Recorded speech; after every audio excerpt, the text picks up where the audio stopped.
Another week, another story of corruption and sleaze from the lying sack of rats that's currently in Downing Street. Starmer's chief of staff was told to describe £700,000 donations as an admin error. Tories say the Prime Minister's most senior and trusted aide has questions to answer over money given to a Labour campaign. Yeah, no shit he's got questions to ask. This government's unbelievable. Every day there's a new story of sleaze now. What's that, 5? In the last, month. In fact, let's do a roundup, and then I'll read you the story.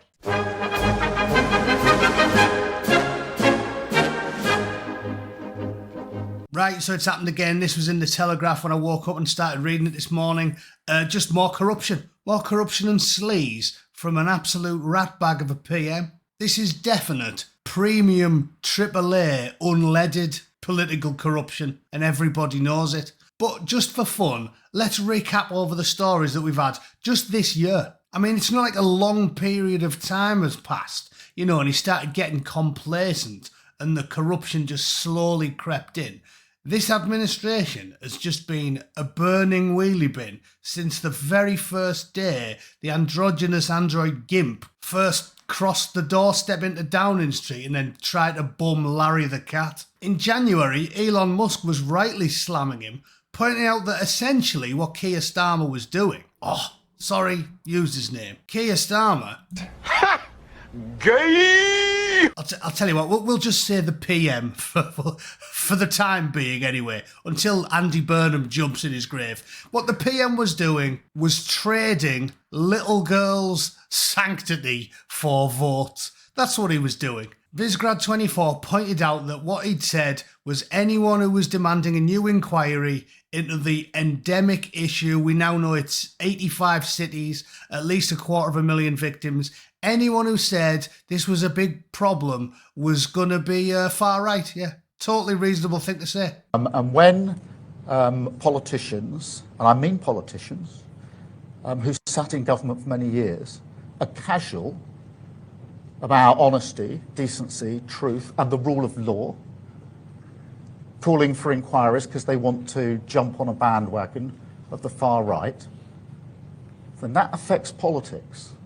So Elon Musk responded, what an insane thing to say. The real reason is that it would show how the PM repeatedly ignored the pleas of vast numbers of little girls and the parents just to secure political support.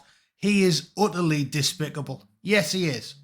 Now, I know what you're thinking. It's hard to top that, isn't it? It's hard to top that. And I don't think anything he's done, even this recent one, I don't think anything he's done can ever be as bad as that. Basically, he should be in prison for 25 years for accessory to torture, surprise sex, and occasionally murder. We know it happened. There was a lass who literally got fed to the patrons of the local kebab shop, if the stories to be believed.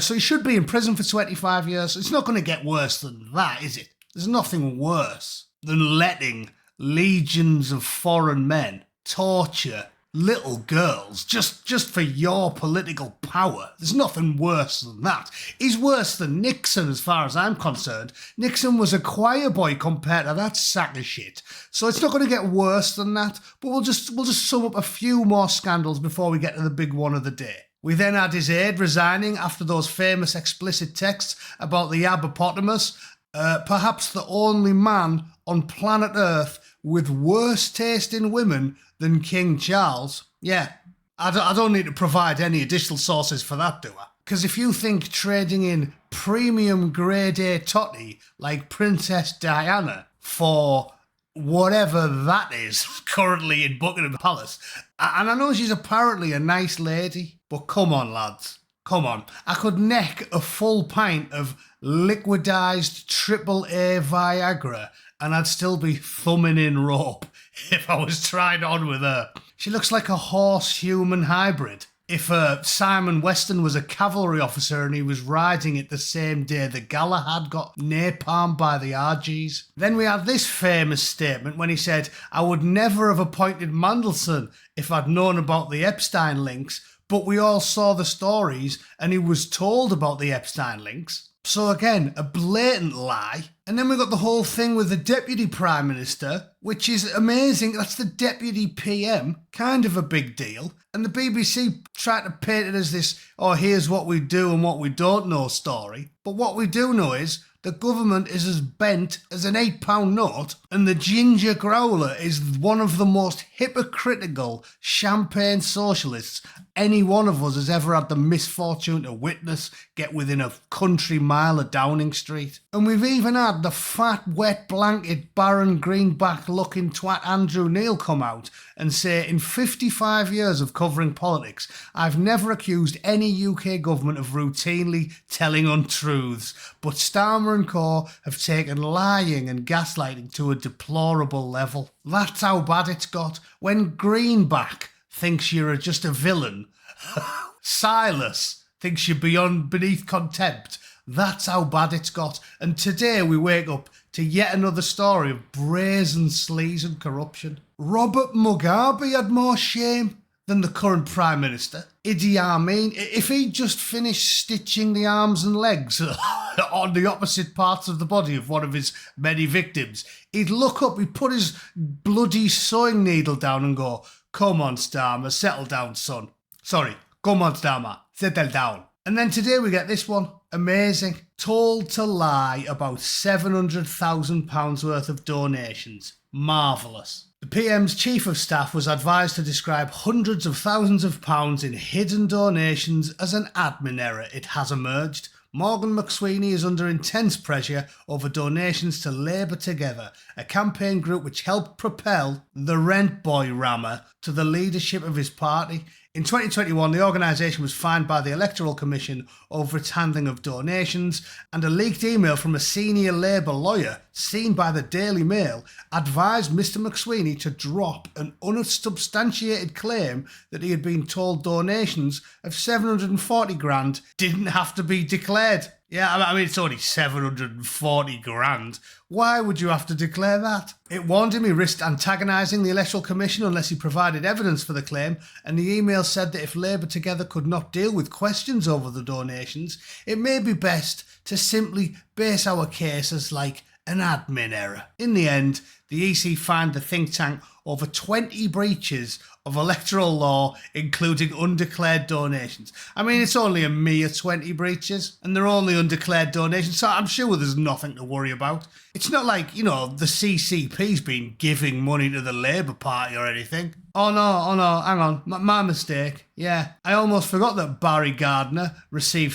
£500,000 in funding from a Chinese communist agent, even after MI5 told them they were being targeted by Beijing. Oh yeah, I almost slipped my mind, that one. I forgot they were just openly taking money off the enemy. The enemy. If this was ancient Troy, Barry would be in Agamemnon's tent getting a chest full of gold. This is how brazen and blatant these Labour weasels are. At least the Tories, again, I mean, I despise the Tories, but at least they seem to attempt to hide it. This bloke just happily goes in the Independent and says, yeah, well, it was only £500,000 off the commies. What's wrong with that?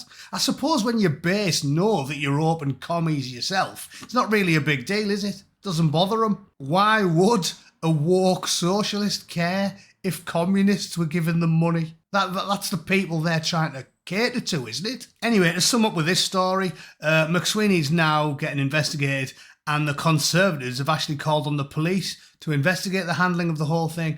Kevin Hollinrake from the Tory party said, the evidence is clear, McSweeney's been caught red-handed, lying and hiding hundreds of thousands of pounds, which helped install the androgynous android as Labour leader. Brilliant. So I think, after a paltry year in charge, the gimp is on his way out. I think Andy Burnham will jump on his conkers as fast as he possibly can and smash them wafer thin with a lump hammer, because we all know they are shameless, self-serving rats in the Labour Party, rats in suits. Andy Burnham would dig up and Roger his own granny if he thought it'd give him an ounce of political power. Starmer's the same. They are all a bunch of self-serving weasels, and it's all going to play out in the coming months. I guarantee it. That the lot of them are rats in suits. It's going to be entertaining, and I'm here for it. So that's good, isn't it? There was also a great story which the mainstream media is ignoring, with Google and YouTube and Facebook and Twitter and all the Silicon Valley finally admitting that yes,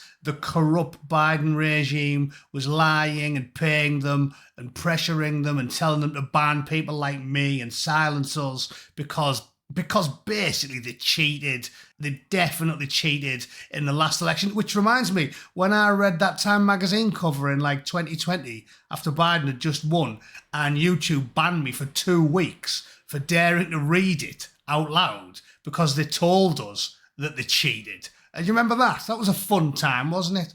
So yeah, it's all come out in the last week. Corruption, sleaze, bribery, lying, cheating, scheming, the scum that ruled the world with an iron fist. We're doing it with impunity. And thank God the orange one somehow pulled it out of the bag. The greatest comeback since Lazarus. And now it's all coming out. In the UK, you're still stuck with the shower of shite you've got there, at least for the medium term. Anyway, that's me for the day. I'm out of time. Thanks for tuning in, ladies and gentlemen. I'll see you all tomorrow. Let me know what you think down in the comments as usual, and I'll see you soon. Toodle pip. Cheers.